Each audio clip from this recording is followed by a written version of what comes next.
Hello, church family. It is Pastor Mitchell again, and I'm excited to talk through week 3 of Advent.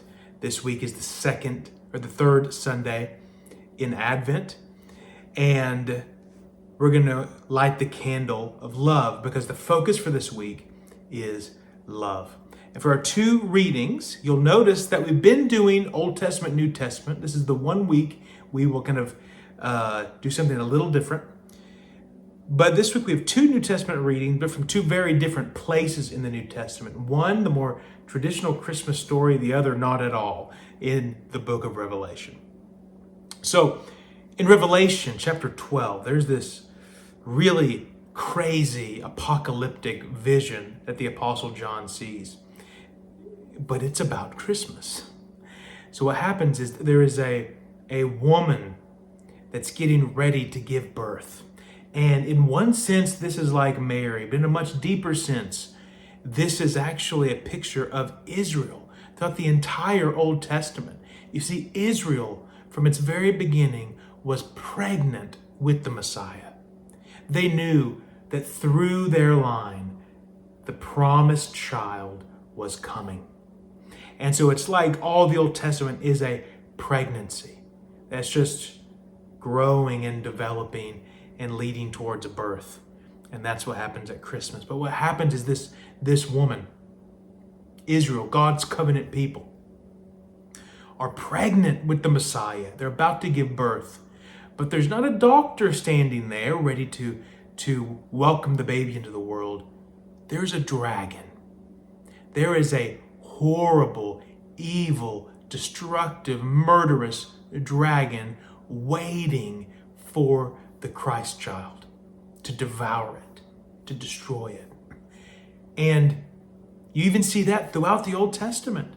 So often you see Satan behind the scenes trying to stop the coming of Christ. Even think of the Exodus story and how Pharaoh in Egypt was trying to kill all of the Hebrew baby boys, but Miriam saved Moses, right? Floated him down the Nile. That is that dragon trying to stop the birth of Christ. But ultimately, we know what happens.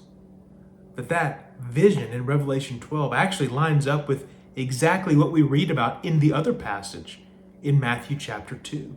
Remember the wise men who are these wizards and magicians and sorcerers that we even see in the book of Daniel.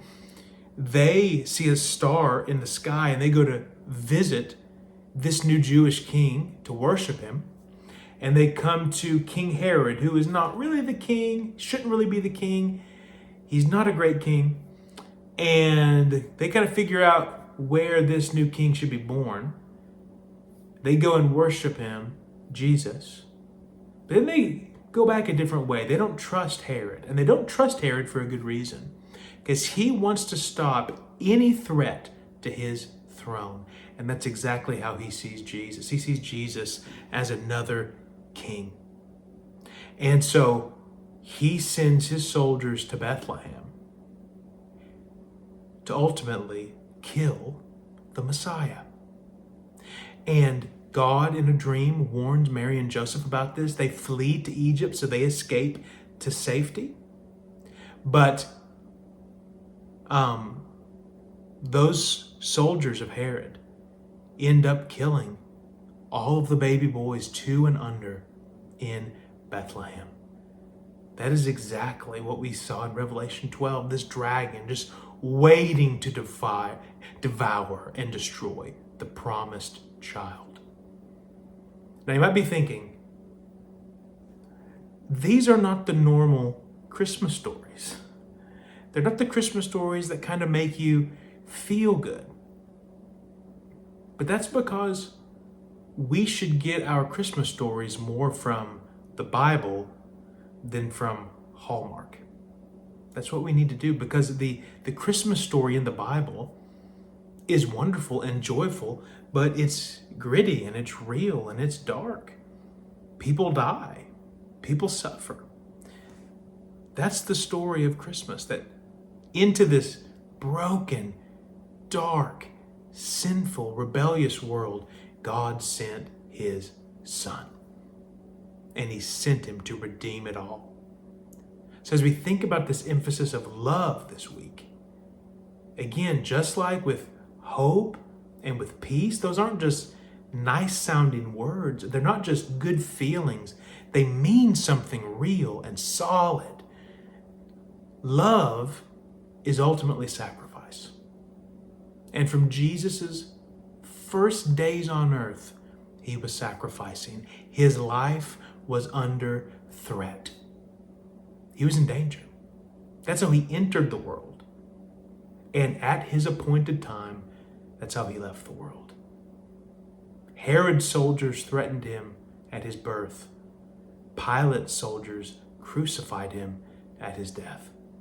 And that was all part of God's plan, because God loved the world in such a way that he sent his only beloved, begotten Son, so that all who would believe wouldn't perish but have eternal life.